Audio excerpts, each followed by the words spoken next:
नमस्कार व्यूअर्स। एक बार फिर से स्वागत है आपका आईएएस पॉइंट के इस चैनल पे। और आज हम पढ़ेंगे राष्ट्रीय आय की अवधारणा, the idea of national income.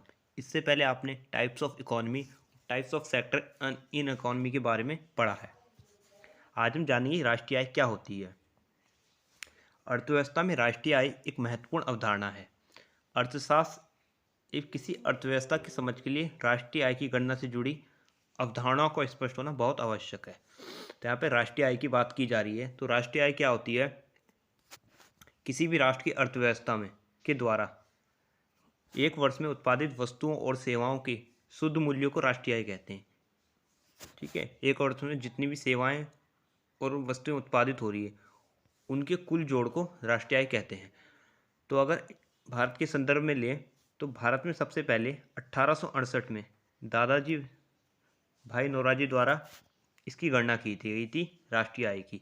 उनकी एक बुक थी national income poverty of British rule in India.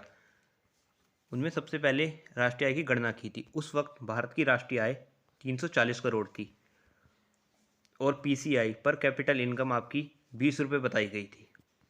ठीक है, आगे देखते हैं हम। इसका पता सामान्य तौर पर देश और वहाँ के लोगों की खुशहाली और उनकी प्रसन्नता से लगाते हैं। यह तरीका आज भी इस्तेमाल होता है। हालांकि हम यह जान चुके हैं कि आय से किसी भी समाज के बेहतर और कुशल होने का अनुमान नहीं लगाया जा सकता है। इस राय के पीछे भी कई वजह है। जब 1990 के शुरुआती सालों में मानव विकास सूचकांक की शुरुआत हुई, तो आप ये पॉइंट यहाँ पे याद रखेंगे, 1990 में मानव विकास सूचकांक की शुरुआत हुई थी। इस सूचकांक में किसी भी देश में प्रति व्यक्ति आय को काफ़ी प्राथमिकता दी गई थी, लेकिन समाज में शिक्षा और स्वास्थ्य की स्थिति तभी बेहतर होती है तब इन क्षेत्रों में भारी पैमाने पर निवेश किया जाता हो। यही वजह है कि विकास या मानव विकास का केंद्र बिंदु आय को माना जाता है। आगे देखते हैं हम। जो नेशनल इनकम है इसकी जो गणना है वो सीओएस करता है इंडिया में। ये पॉइंट आप याद रखना। सेंट्रल नहीं गड़बड़ हो गया, एक मिनट, दोबारा रिकॉर्ड करेगा पूरी वीडियो ना यही से एडिट कर दूंगा बाद में। सीएसओ, तो जो राष्ट्रीय आय है इसकी जो गणना है वो इंडिया में सीएसओ करता है, सेंट्रल स्टेटिक ऑर्गेनाइजेशन करता है। ठीक है, आपने इससे पहले टाइप्स ऑफ सेक्टर के बारे में पढ़ा। तो टाइप्स ऑफ सेक्टर को डिवाइड इसलिए किया जाता है ताकि जो नेशनल इनकम है उसको अर्न करने के लिए उसको जो टोटल है उससे टोटल को आसानी से वो किया जा सकता है, उसका पता लगाया जा सकता है। इसलिए इकोनॉमी को 3 सेक्टरों में डिवाइड किया गया है। आगे देखते हैं हम। एक आदमी की आय को आकलित किया जा सकता है, उसी तरह पूरे देश के आकलन संभव है और पूरे विश्व की आय का अनुमान लगाना भी संभव है। जैसे एक आदमी की इनकम का पता लगाया जा सकता है कि एक आदमी की इनकम एक महीने में 10,000 या 15,000 है, उसी प्रकार से किसी देश की आय का आकलन भी संभव है और पूरे विश्व की आय का भी अनुमान लगाना जाना संभव है। हालांकि पूरे विश्व की आय की मापने का तरीका मुश्किल जरूर है। यहाँ पे बात है, किसी भी देश की आय को आकलित करने के लिए अर्थव्यवस्था में 4 दृष्टिकोण है। यह है जीडीपी, एनडीपी, जीएनपी और एनएनपी। इन सब के बारे में हम पढ़ते हैं आगे। ठीक है, तो पहला है आपका जीडीपी। जीडीपी क्या होता है?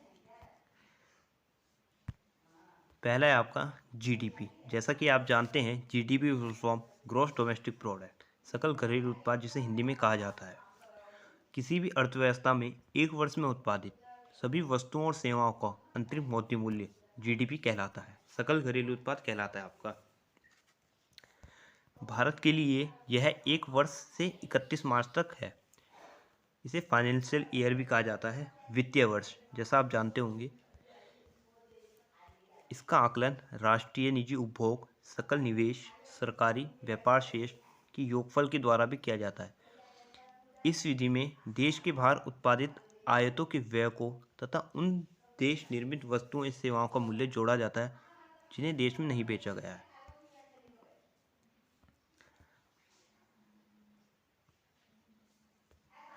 इस दृष्टिकोण में इस्तेमाल किए गए पदों को समझना आवश्यक है। जो शब्द हैं उन्हें समझते हैं।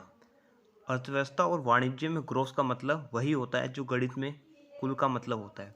जैसे आपका 4+4 = 8 होता है, तो ये आपका जोड़ हो गया। तो वहीं जो डोमेस्टिक होता है, अर्थशास्त्र की भाषा में डोमेस्टिक का मतलब होता है कुल, जितना भी एक देश में वस्तुओं और सेवाओं का उत्पादन हो रहा है, उनका जो कुल मौद्रिक मूल्य है वो जीडीपी कहला जाएगा। जैसे ग्रॉस डोमेस्टिक प्रोडक्ट, डोमेस्टिक का मतलब होता है आपका कुल।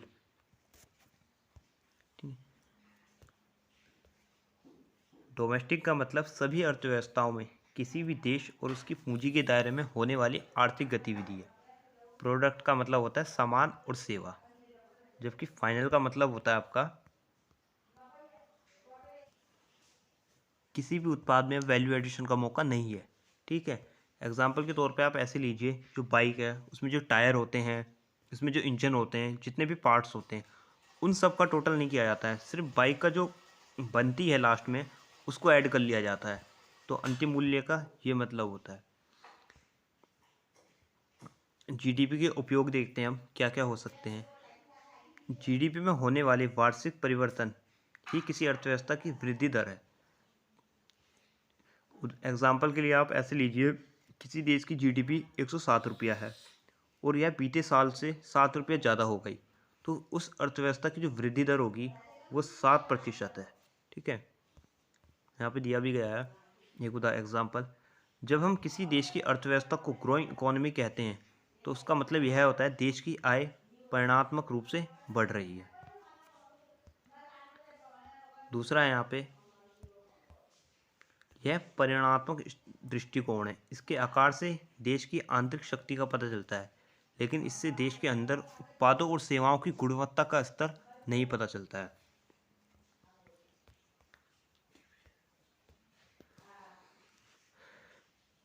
परिणात्मक दृष्टिकोण का मतलब है ये सिर्फ परिणाम को दिखाता है, इससे किसी भी देश की गुणवत्ता, सेवाओं की गुणवत्ता का पता नहीं चलता है। एग्जाम्पल के तौर पे अगर एक देश में पिछले साल 1 टन गेहूं का उत्पादन होता है और आने वाले साल में 1.5 टन हो जाता है, तो उस गेहूं की गुणवत्ता का ही पता नहीं लगाएगा, ये सिर्फ परिणाम दिखेगा हाँ कि आपका जो है वो 50 टन का इंक्रीजमेंट बढ़ा है। तो ये सिर्फ गुणवत्ता के स्तर का पता नहीं लगाता है, सिर्फ ग्रोथ को दर्शाता है। तीसरा है आपका, अंतर्राष्ट्रीय मुद्रा कोष और विश्व बैंक की ओर से सदस्य देशों की तुलनात्मक विश्लेषण इसके आधार पर किया जाता है। आगे देखते हैं हम एनडीपी क्या होती है।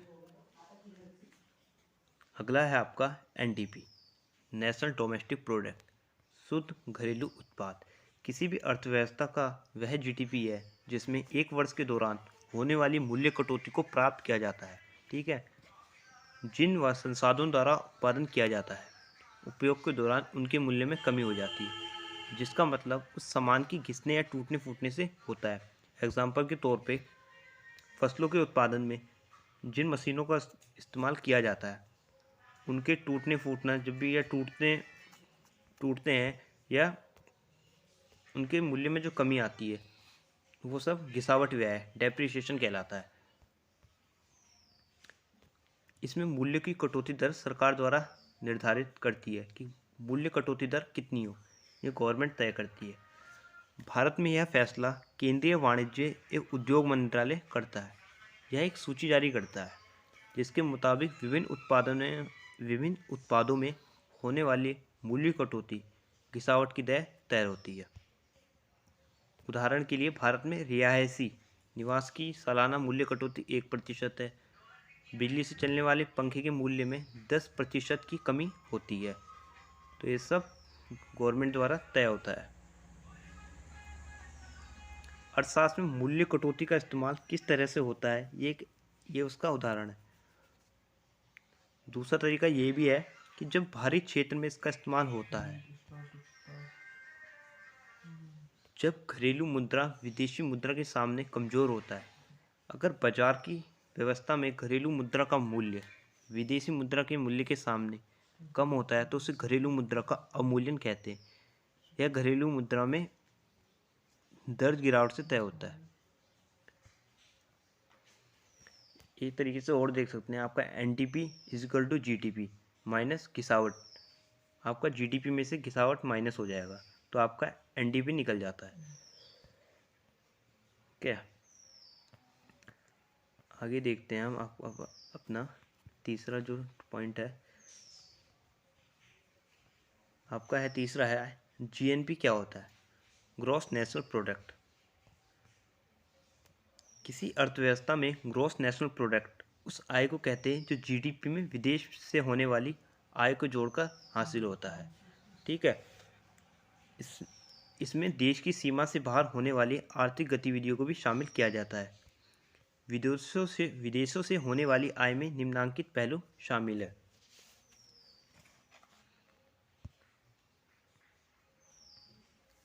पहला है आपका निजी प्रेषण, प्राइवेट रेमिटेंस।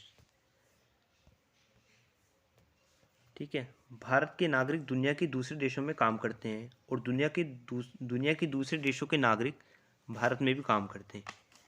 इन लोगों के निजी लेन देन से जो आमदनी होती है उसे निजी प्रेषण से होने वाली आमदनी कहते हैं। जो भारत से बाहर जो नागरिक होते हैं भारत के, वो जो काम करते हैं या फिर बाहर के जो लोग हैं भारत में आके काम करते हैं, इनकी जो आय का जो लेन देन होता है वो निजी प्रेषण कहलाता है। भारत 1990 के दशक की शुरुआत तक हमेशा फायदे में रहा है क्योंकि बड़ी संख्या में भारतीय लोग खाड़ी देशों में काम कर रहे थे।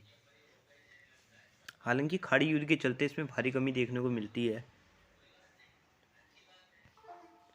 दूसरा देखते हैं विदेशी कर्जे पर ब्याज, interest of the external loss. ब्याज के भुगतान पर कुल फायदा या नुकसान। इसमें एक ऐसी वह स्थिति होती है जहां एक अर्थव्यवस्था दूसरे देशों को कर्जे पर रकम देता है तो उसे ब्याज की आमदनी होती है। एक दूसरी स्थिति भी है, जब कोई अर्थव्यवस्था किन्हीं दूसरे देशों से कर्ज लेता है तो उसे ब्याज का भुगतान करना होता है।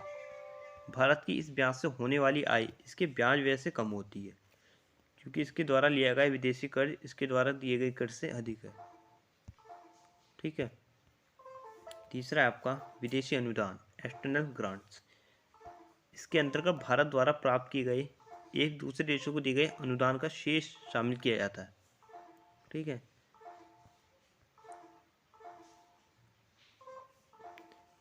बहरहाल तीनों अलग अलग मदों से होने वाली आमदनी कुल मिलाकर लाभ में भी हो सकती है और नुकसान में भी हो सकती है। भारत के मामले में यह हमेशा नुकसान की माले वाली स्थिति में होती है क्योंकि भारत पर काफ़ी ज़्यादा विदेशी कर्ज है और अनुदान की प्राप्ति घटती गई है। इसका मतलब यह है कि भारत के जीएनपी को हासिल करने के लिए जीडीपी में विदेशों से होने वाली आमदनी जोड़ने की वजह घटेगी। वह जीएनपी के उपयोग देखते हैं। अब हम जीएनपी के विभिन्न उपयोग। इसे राष्ट्रीय आय के मुताबिक अंतर्राष्ट्रीय मुद्रा कोष दुनिया के देशों की रैंकिंग तय करता है। इसके आधार पर आईएमएफ देशों को उनकी क्रय शक्ति के आधार पर रैंक करता है। भारत दुनिया की 7वीं सबसे बड़ी अर्थव्यवस्था है। ठीक है, ये भी पॉइंट याद रखिएगा आप। दूसरा आपका राष्ट्रीय आय को आंकने के लिहाज से जीएनपी जीडीपी की तुलना में विस्तृत पैमाना है क्योंकि यह अर्थव्यवस्था का परिमाणात्मक के साथ साथ गुणात्मक तस्वीर भी पेश करता है। किसी अर्थव्यवस्था के आंतरिक के साथ साथ बाहरी ताकत को भी बताता है। तीसरा है आपका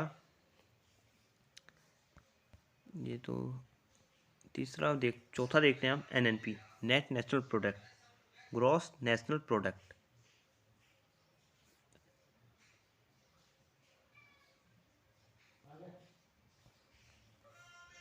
net national product, gross national product में से मूल्य कटौती को घटाने के बाद जो आय बनती है। ठीक है, जीएनपी में से मूल्य कटौती को घटाने से के बाद जो आय प्राप्त होती है उसे किसी अर्थव्यवस्था का शुद्ध राष्ट्रीय उत्पाद एनएनपी कहते हैं। एनएनपी को ऐसे माइनस कर सकते हैं यहाँ पे, NNP is equal to GNP minus घिसावट। जीएनपी में से डेप्रिसिएशन माइनस हो जाएगा। एनएनपी के विभिन्न उपयोग इस तरह से हो सकते हैं। पहला है आपका, यह किसी भी अर्थव्यवस्था की राष्ट्रीय आय है। यद्यपि जीडीपी, एनडीपी और जीएनपी सभी राष्ट्रीय आय ही हैं, लेकिन राष्ट्रीय आय के तौर पर नहीं लिखा जाता। दूसरा है आपका,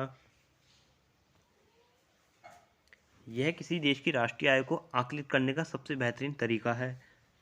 ठीक है, देखिए यहाँ पे बात की जिसकी हम पहले बात करी थी COS की। वैसे राष्ट्रीय आय आकलित करने के लिए सेंट्रल सांख्यिकी संगठन CSO ने जनवरी 2015 में बेस ईयर और मैथोलॉजी को संशोधित किया। इसका वर्णन आगे दिया गया है। ठीक है, इसके बाद हम cost and price of national income पढ़ेंगे, राष्ट्रीय आय की लागत और मूल्य को पढ़ेंगे।